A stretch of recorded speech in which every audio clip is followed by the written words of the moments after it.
जय हिंद मेरे प्यारे दोस्तों। आई एम सपना। वेलकम टू कंपटीशन शाला। आज हम सेवन्थ जो हमारा यूपी ट्रिपल एस सी पेट का था वो सेवन्थ टेस्ट सीरीज़ है। इसमें वेरियस टाइप ऑफ क्वेश्चंस हैं, जैसे कि history, geography, polity, current affairs. तो अगर आप क्योंकि एग्ज़ाम के बहुत कम दिन बाकी हैं, तो आप पढ़ने से ज़्यादा जो है प्रैक्टिस कर लीजिए, क्योंकि इसमें वेरियस टाइप्स ऑफ क्वेश्चंस हैं। तो इससे होता क्या है ना कि हमारी पकड़ सब में होती है, इसलिए प्रैक्टिस सेट लगाए जाते हैं। थोड़ा सा एनालिटिकल दिमाग हो जाता है प्रैक्टिस सेट लगाने से, क्योंकि एग्ज़ाम को अब थोड़े कम दिन बचे हैं। तो ज़्यादा से ज़्यादा आप रिवीजन पे फोकस करिए और डरने की बिल्कुल ज़रूरत नहीं है। वहाँ पे प्रेजेंस ऑफ माइंड आपका अच्छा होना चाहिए। एग्जाम के टाइम में आपने कितना पढ़ाई की है वो मैटर नहीं करता है। आपके वो 2 घंटे जो हैं वो प्रेजेंस ऑफ माइंड आपका कैसा है, आप डिलीवर कैसा करते हो, तो वो बहुत ज़रूरी है। तो इसलिए स्ट्रेस नहीं लेने का, बस अच्छे से पढ़िए बिना किसी टेंशन के। ठीक है, फिर आइए शुरू करते हैं। क्वेश्चन है, उस देश की पहचान करें जिसे पाक जलडब्रू मध्य ने भारत को अलग किया है। तो अगर आपने इंडिया का मैप देखा होगा तो आप आसानी से इस क्वेश्चन को टैकल कर ले जाओगे, पर मैं जो है आपको दिखाती हूँ, मैं इससे थोड़ा सा क्लैरिटी आएगी। ये देखिए दोस्तों, ये हमारा तमिलनाडु है, इंडिया का तमिलनाडु वाला पार्ट है, और ये श्रीलंका है। ठीक है, और ये पतली सी आप देख रहे हो, यहाँ पे थोड़ा सा गैप रहता है। वाटर स्ट्रेट का मतलब होता है कि दो जो जलधाराएं वो आपस में मिलती हैं। तो ये हमारा जो पाक जल संधि है वो भारत के तमिलनाडु और श्रीलंका का ये जाफना वाला क्षेत्र, ये जो है नॉर्थ में, ये श्रीलंका का जाफना वाला क्षेत्र है, और हमारा जो तमिलनाडु वाला क्षेत्र है इसके बीच में ये पाक स्टेट है। ठीक है, और ये जो जल संधि है ये देखिए, पाक स्टेट हमारा नॉर्थ ईस्ट में हो गया, और ये मन्नार, गल्फ ऑफ मन्नार जो है ये हमारा दक्षिण वाले रीजन में हो गया, दक्षिण पश्चिम में। तो इन दोनों को जोड़ने का काम करती है गल्फ ऑफ स्ट्रेट, पाक स्टेट, सॉरी गल्फ बोल रही हूँ, पाक स्टेट जो है ये हमारा। तो इसमें ऑप्शन में दिया हुआ है, ऑप्शन तो बाद में देखते हैं, पहले देखिए गल्फ ऑफ मन्नार और ये पाक, इन दोनों को जोड़ने का काम करती है।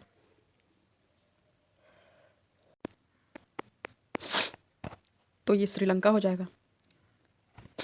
आपने मैप देख लिया है, तो उसमें श्रीलंका और तमिलनाडु और भारत का तमिलनाडु और श्रीलंका का वो नॉर्थ वाला जो है जाफना वाला क्षेत्र है, वो दोनों उसके बीच में जो है हमारा पाक स्टेट है, जो कि गल्फ ऑफ मन्नार और पाक की खाड़ी दोनों को जो है कनेक्ट करने का काम करती है, वाटर बॉडी जो है।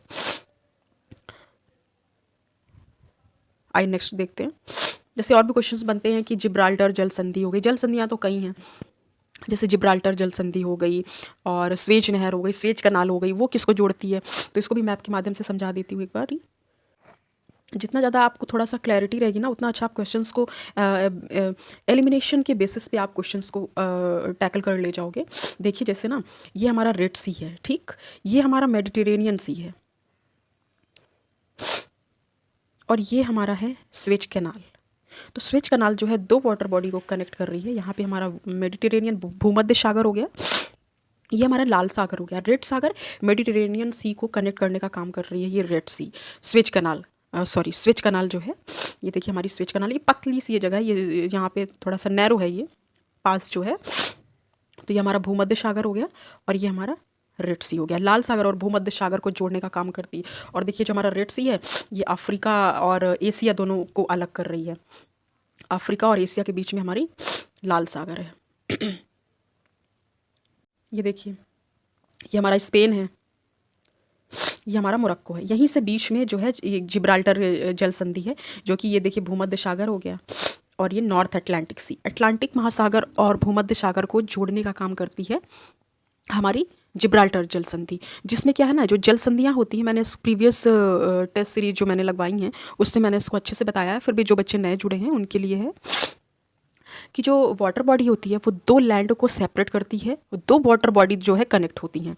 तो देखिए स्पेन, और ये स्पेन हो गया यूरोप का हिस्सा, ये मोरक्को हो गया जो अफ्रीका का हिस्सा है, नॉर्थ का, अफ्रीका के नॉर्थ का हिस्सा है। तो देखिए दो ये सेपरेट हो रही है लैंड, और ये वाटर कनेक्ट हो रही है, क्योंकि नॉर्थ अटलांटिक वाला और ये हमारा मेडिटेरेनियन वाला जो भूमध्य सागर वाला है, ये दोनों जो है आपस में कनेक्ट हो रही हैं और लैंड सेपरेट हो रहे हैं। स्पेन, मोरक्को, ये आपको दिख रहा होगा पतला सा, देखिए ये जो वाटर बॉडी है बिल्कुल पतली नैरो सी है, ये देखिए कनेक्ट हो रही है नॉर्थ अटलांटिक सी, मेडिटेरेनियन सी, लैंड सेपरेट हो रहा है स्पेन, मोरक्को।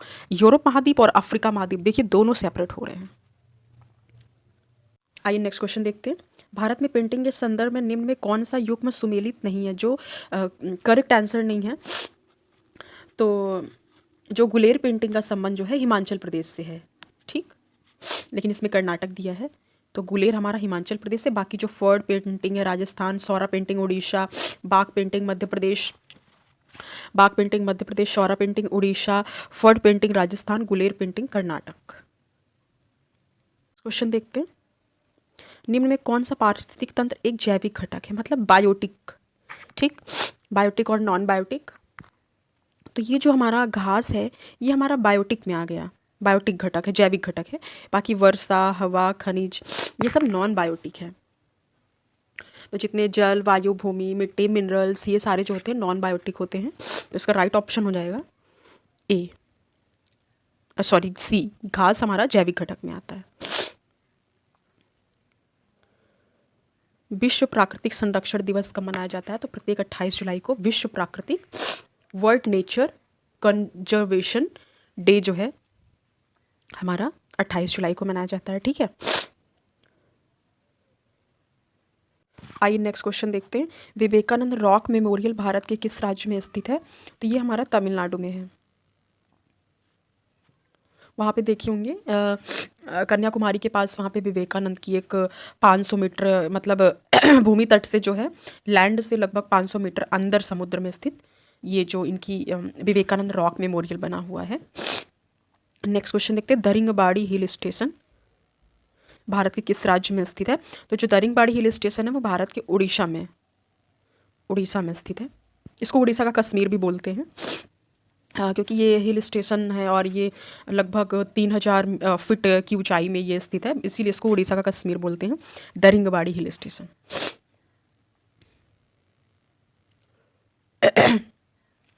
संजय बारू जो किस पुस्तक के लेखक हैं, द एक्सीडेंटल प्राइम मिनिस्टर, क्योंकि ये क्वेश्चंस प्रीवियस ईयर में 2020 में आई थिंक बना था, 19-20 में यूपीपीसीएस का प्रीवियस ईयर क्वेश्चन पेपर है ये।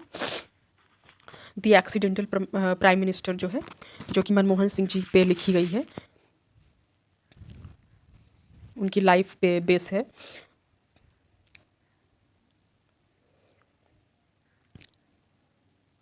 आइए नेक्स्ट क्वेश्चन देखते हैं।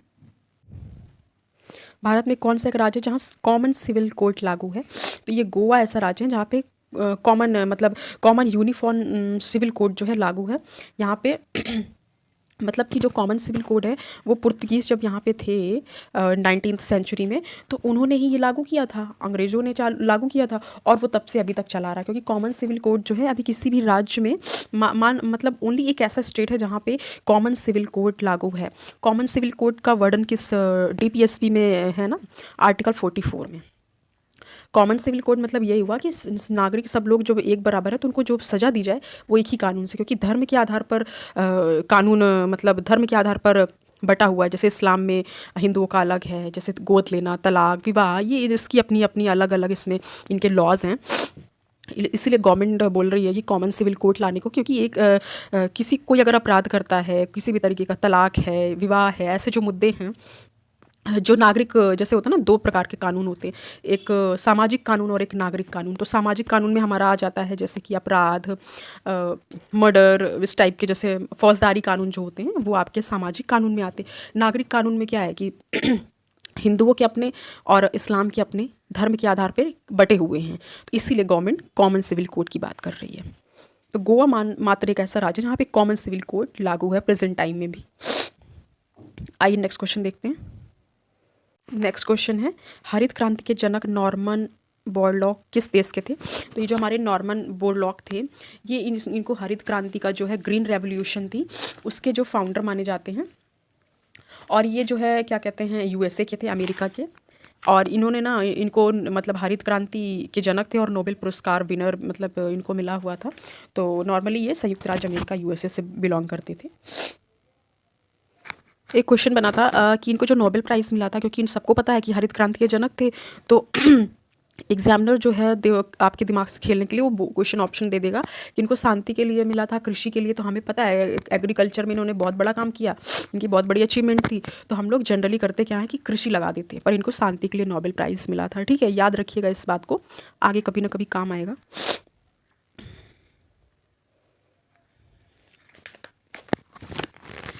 नेक्स्ट क्वेश्चन देखते हैं,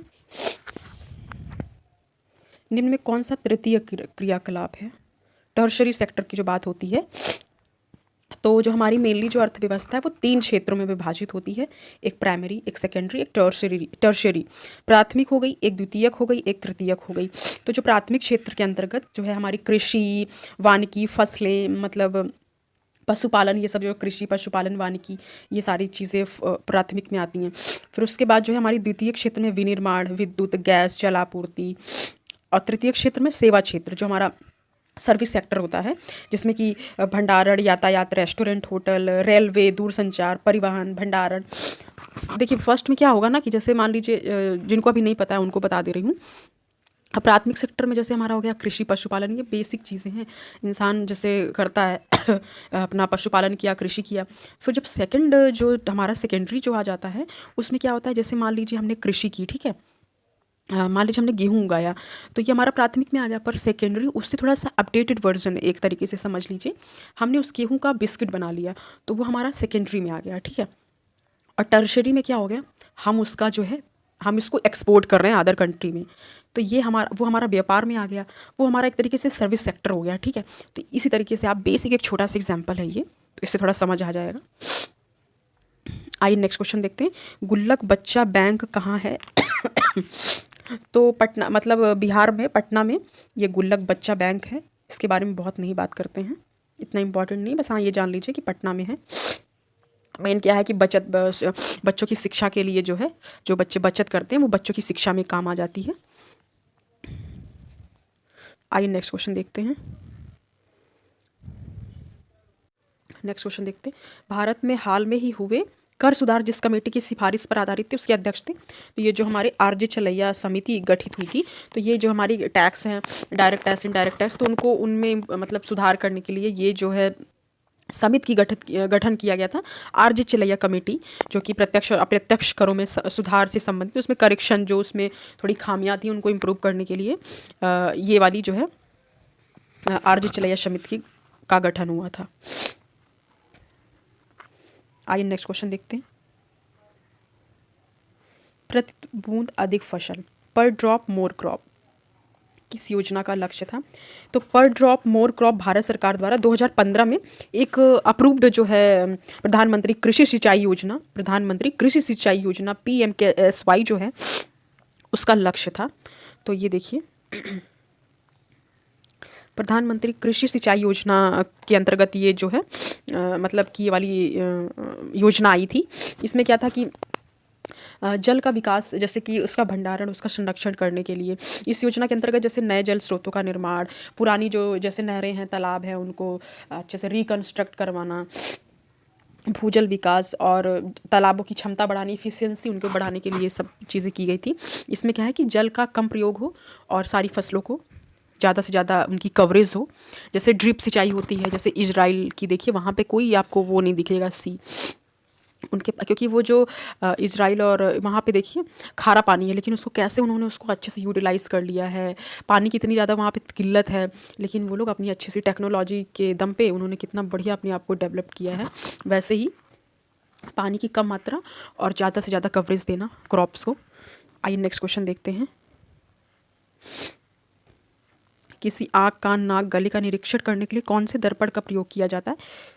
तो अवतल दर्पण का प्रयोग किया जाता है, जो कॉनकेव मिरर होता है।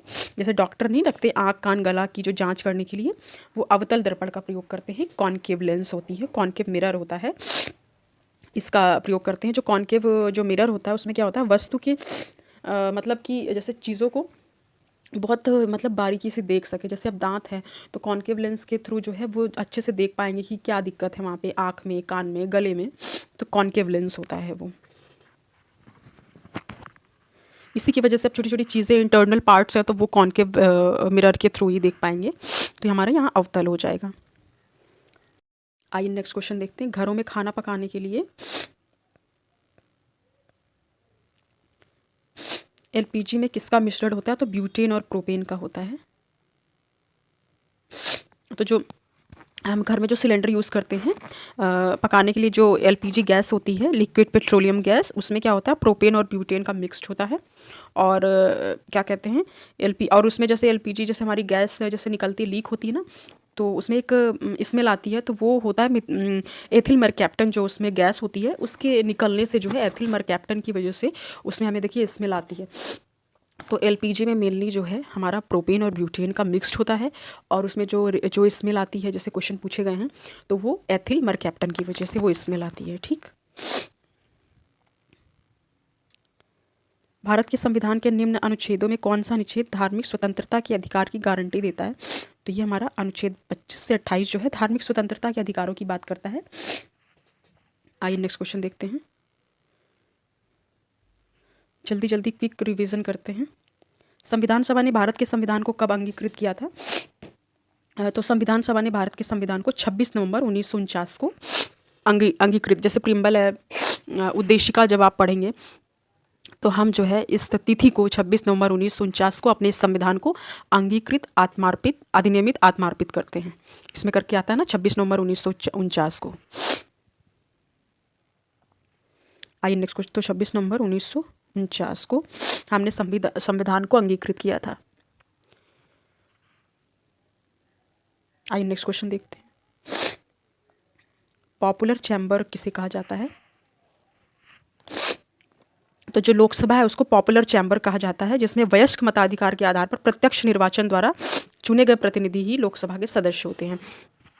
तो मतलब इसमें क्या होता है कि जैसे वयस्क मताधिकार, जैसे 18 साल के ऊपर का कोई भी व्यक्ति है वो वोट डाल सकता है, और इसमें डायरेक्ट इलेक्ट होके जो है, जैसे मान लीजिए लोकसभा का चुनाव होगा तो हम जो अपने जो एमपी चुनते हैं वो डायरेक्ट ही तो चुनते हैं। 18 साल के अगर आप ऊपर हो तो आप एमपी का जो इलेक्शन जब होता है तो एमपी को हम डायरेक्ट इलेक्ट करते हैं, वही लोकसभा में जाता है। फिर उस लोकसभा के जो चुने हुए सदस्य हैं उन्हीं में से आपस में जो कोई एक फिर मनोनीत होता है प्रधानमंत्री। ठीक है, हम प्रधानमंत्री चुनते नहीं हैं, हम एमपी चुनते हैं। फिर वो जो है, फिर वो जब सारे चुन के जब लोकसभा संसद में जब वहाँ जाते हैं, वो आपस में फिर एक अपने मतलब सबकी मत के अकॉर्डिंग फिर जो है वो हमारे प्रधानमंत्री मनोनीत होते हैं। तो इसमें हमारा लोकसभा हो जाएगा। आइए नेक्स्ट क्वेश्चन देखते हैं, अमेरिकी पत्रकार जो महात्मा गांधी के भारत छोड़ो आंदोलन के दौरान उनके साथ था, उसका नाम क्या था? तो महात्मा गांधी के जब भारत छोड़ो आंदोलन था तो उनके साथ एक अमेरिकी पत्रकार लुई फिशर था, जिन्होंने महात्मा गांधी की बायोग्राफी भी लिखी थी। तो ये हमारा लुई फिशर हो जाएगा।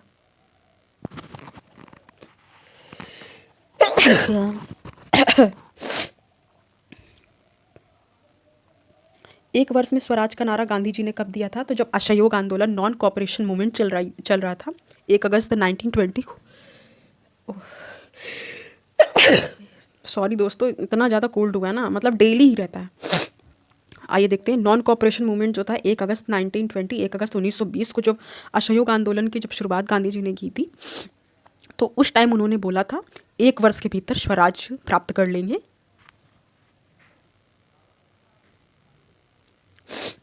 देखिए एक उन्होंने बोला था डू और डाई, करो या मरो। तो यहाँ पे कंफ्यूज कराने के लिए आपको जो है क्वेश्चन दे देगा एग्जामिनर। तो करो या मरो जो है, सॉरी, करो या मरो जो है भारत छोड़ो आंदोलन के टाइम पे, और 1 वर्ष में स्वराज असहयोग आंदोलन। बिल्कुल एकदम क्लियर करके पढ़िए, एकदम कोई कन्फ्यूजन रह ना जाए। जहाँ पे कन्फ्यूजन लगे वहाँ पे कहीं आप एक जगह लिख लो उसको।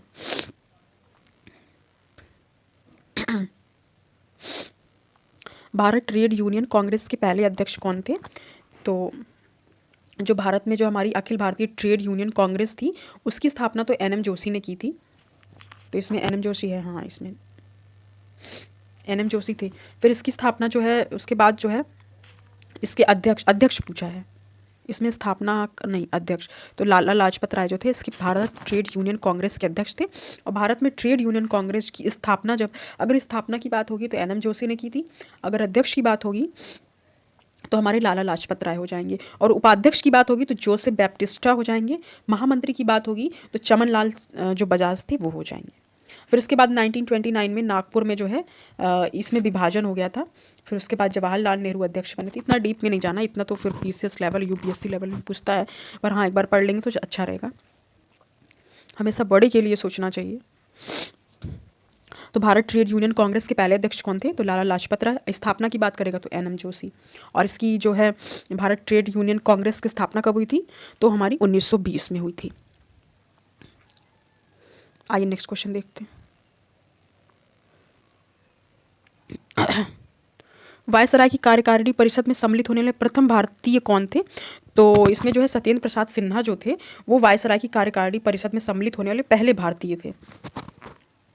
सत्येंद्र प्रसाद सिन्हा वायसराय की कार्यकारी परिषद में शामिल होने वाले पहले भारतीय थे। आइए नेक्स्ट क्वेश्चन देखते हैं। किस राज्य में जनसंख्या घनत्व तो सबसे अधिक है? तो जो सबसे पहले जो है हमारा बिहार आता है, वहाँ पे जनसंख्या घनत्व तो बहुत है, लगभग 1106 जो है वहाँ पे जनसंख्या घनत्व है। जनसंख्या घनत्व मतलब कि एक किलोमीटर वर्ग के अंतर्गत जो है कितने जनसंख्या वहाँ पे निवास करती है, तो वो हमारा हो जाएगा 1106 वर्ग किलोमीटर में, मतलब 1 किलोमीटर के अंतर्गत 1106 जो है व्यक्ति जो है निवास करते हैं, वही जनसंख्या घनत्व है। तो जनसंख्या घनत्व सबसे अधिक बिहार में है, सेकंड में हमारा पश्चिम बंगाल है, थर्ड में केरल है, फोर्थ में हमारा जो है उत्तर प्रदेश है। उत्तर प्रदेश में कितना जनघनत्व है? 829। याद रखिएगा क्योंकि यूपी का एग्जाम है तो पूछ सकता है। हमें सिर्फ 4 5 3 4 याद करने हैं। फर्स्ट में हमारा बिहार, सेकंड में हमारा वेस्ट बंगाल, थर्ड में हमारा केरल, फोर्थ में हमारा यूपी। तो फर्स्ट हमारा बिहार हो जाएगा। कौन सी झील उस राज्य के साथ सही ढंग से सुमेलित है? मैच कराना है। तो डल झील देखते ही गलत हो गया क्योंकि सबको पता है डल झील हमारी जम्मू कश्मीर में है। चिल्का हमारी उड़ीसा में है, ये भी गलत हो गया, महाराष्ट्र दिया है। भीमताल झील जो हमारा उत्तराखंड में, ये सही है। लोकटक झील जो है वो मणिपुर में है, ना कि असम में। तो ये सारे गलत हो जाएंगे। भीमताल वाला जो है ये हमारा सही हो जाएगा, भीमताल झील उत्तराखंड में है। घास के खुले मैदान वेल्ड्स जो है कहाँ पाए जाते हैं? तो जो वेल्ड्स है हमारी अफ्रीका में पाई जाती है। दक्षिण अफ्रीका में समशीतोष्ण घास के मैदान को वेल्ड कहते हैं। जैसे पूछ लेता है ना कि उष्ण कटिबंधीय है कि शीतोष्ण कटिबंधीय है, तो ये हमारा वेल्ड जो है अफ्रीका में होगा। दक्षिण अफ्रीका में मोस्टली पाई जाती है ये हमारी शीतोष्ण कटिबंधीय मतलब ये जो घास है। नागार्जुन सागर बांध किस नदी पे है? तो नागार्जुन सागर बांध जो है हमारा कृष्णा नदी पे है।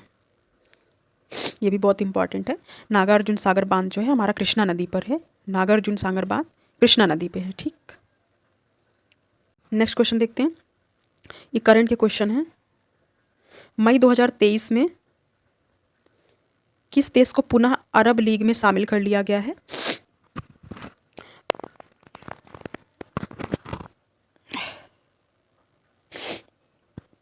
मई 2023 में किस देश को पुनः अरब लीग में शामिल कर लिया गया है?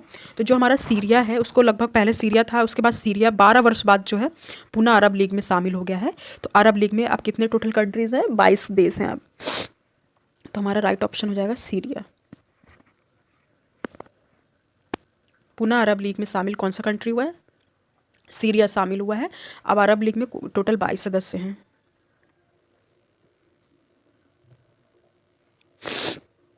नेक्स्ट क्वेश्चन देखते हैं।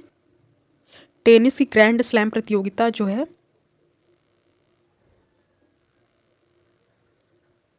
यूएसए ओपन, पुरुष एकल का खिताब किसने जीता है? तो इसमें जो यूएस ओपन 2023 में जो है सर्बिया के नोवाक जोकोविच ने रूस के डैनिल मेदवेदेव को पराजित करके जीता है। तो इसका राइट ऑप्शन हो जाएगा नोवाक जोकोविक। और ये कहाँ के हैं? सर्बिया के हैं। इन्होंने यूएस ओपन मतलब खिताब इन्होंने अपने नाम कर लिया है, नोवाक जोकोविक, और रूस के डैनिल को हरा करके इन्होंने ये खिताब हासिल किया है। किस राज्य में मिशन शक्ति स्कूटर योजना शुरू की गई है? तो इसमें उड़ीसा राज्य में मिशन शक्ति स्कूटर योजना शुरू की गई है। इसमें क्या है कि कम इंटरेस्ट रेट पे बैंक लोन देगी, तो ये हमारा उड़ीसा हो जाएगा। आइए नेक्स्ट क्वेश्चन देखते हैं। लाल सागर उदाहरण है।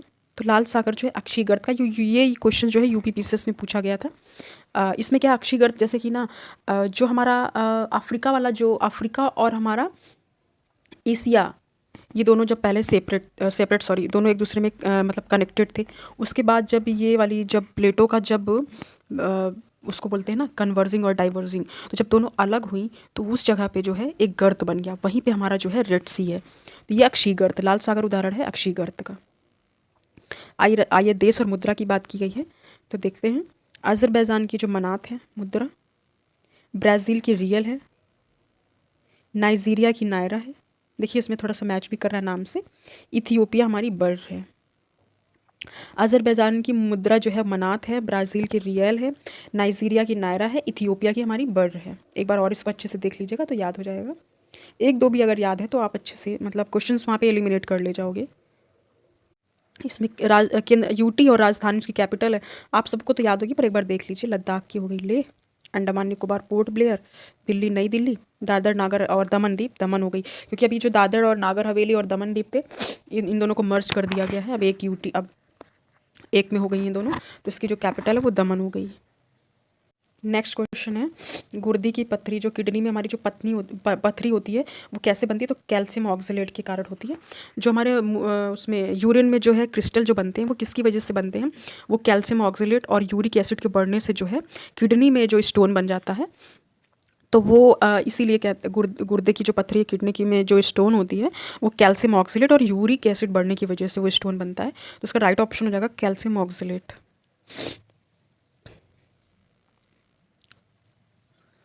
शाकाहारी अथवा प्रथम उपभोक्ता खाद्य श्रृंखला के कौन से पोषी स्तर पे स्थित होते हैं?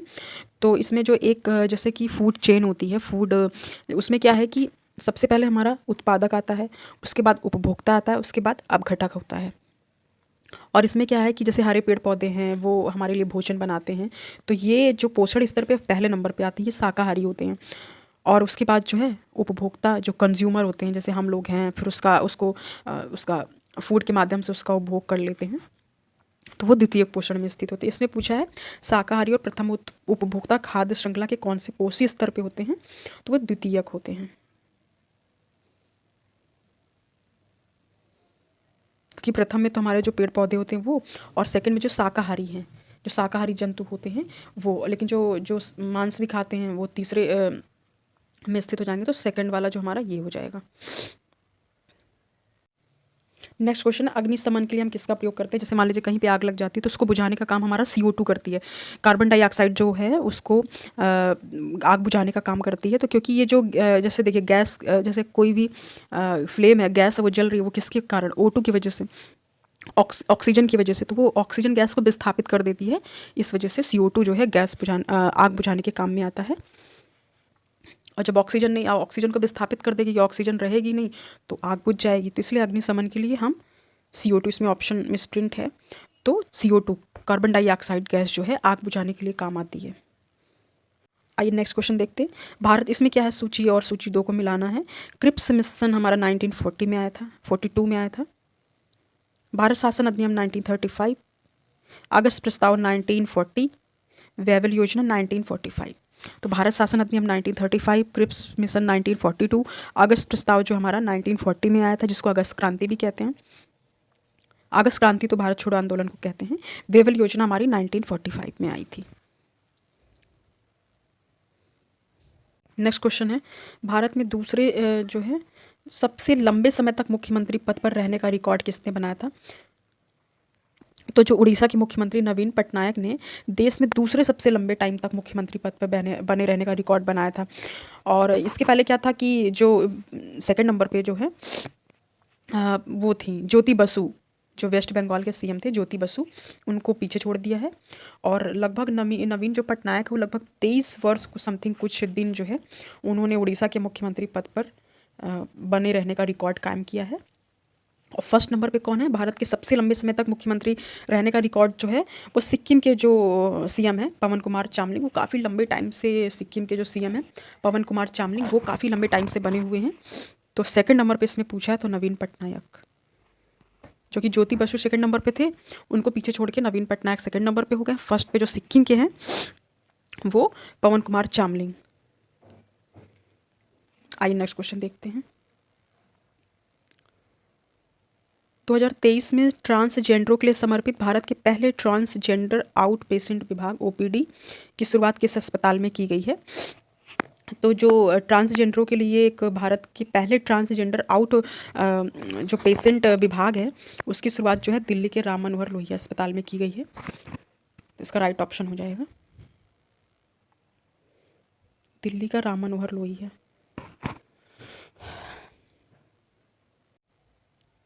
नीति आयोग के मुख्य कार्यकारी अधिकारी सीईओ का पद किसने संभाला है?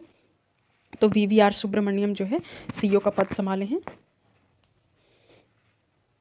और नीति आयोग के अध्यक्ष कौन है? सुमन बेरी। और नीति आयोग के जो सीईओ हैं वो कौन है? वीआर सुब्रमण्यम। आइए नेक्स्ट क्वेश्चन देखते हैं। 32वां व्यास सम्मान 2022 किसे प्रदान किया गया है? तो ज्ञान चतुर्वेदी को व्यास सम्मान 32वां व्यास सम्मान 2022 जो है डॉक्टर ज्ञान चतुर्वेदी को प्राप्त हुआ है।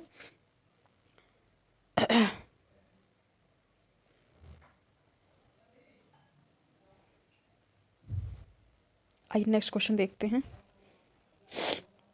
विश्व का सबसे लंबा प्लेटफॉर्म किस स्टेशन पर बनाया गया है? तो विश्व का सबसे लंबा प्लेटफॉर्म कर्नाटक में जो अभी बना हुआ है हुबली में सिद्धारूढ़ा स्वामी जी रेलवे स्टेशन, वो विश्व का सबसे लंबा प्लेटफॉर्म है और इसकी लंबाई लगभग 1507 मीटर लंबा है। तो हमारा राइट ऑप्शन हो जाएगा श्री सिद्धारूढ़ा स्वामी रेलवे स्टेशन जो कि कर्नाटक में स्थित है। पहले ये हमारा हुआ करता था ना गोरखपुर में। आइए नेक्स्ट क्वेश्चन देखते हैं। सती प्रथा का प्रथम अभिलेखी साक्ष्य कहाँ से प्राप्त हुआ है? तो एरड़ से जो है हमारा सती प्रथा का प्रथम अभिलेखी साक्ष्य प्राप्त हुआ है। इसमें है 1857 विद्रोह के दौरान मुगल सम्राट जो है हमारा कौन था? तो जो बहादुर शाह जफर था, बहादुर शाह सेकंड, वो मुगल सम्राट था 1857 की क्रांति के टाइम में। बहादुर शाह सेकंड, बहादुर शाह जफर जिसको कहते हैं, तो ये मुगल सम्राट था। नागानंद रत्नावली प्रियदर्शिका के लेखक, तो ये हमारे हर्षवर्धन।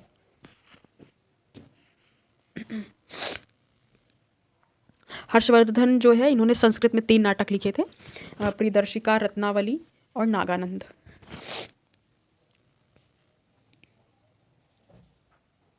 ये क्वेश्चन तो हमने देखा था, किस राज्य में जनसंख्या घनत्व तो सबसे अधिक है? तो बिहार में। तो दोस्तों मेरा ये छोटा सा प्रयास अगर आपको पसंद आता है तो प्लीज़ लाइक एंड सब्सक्राइब करिए। Thank you for watching.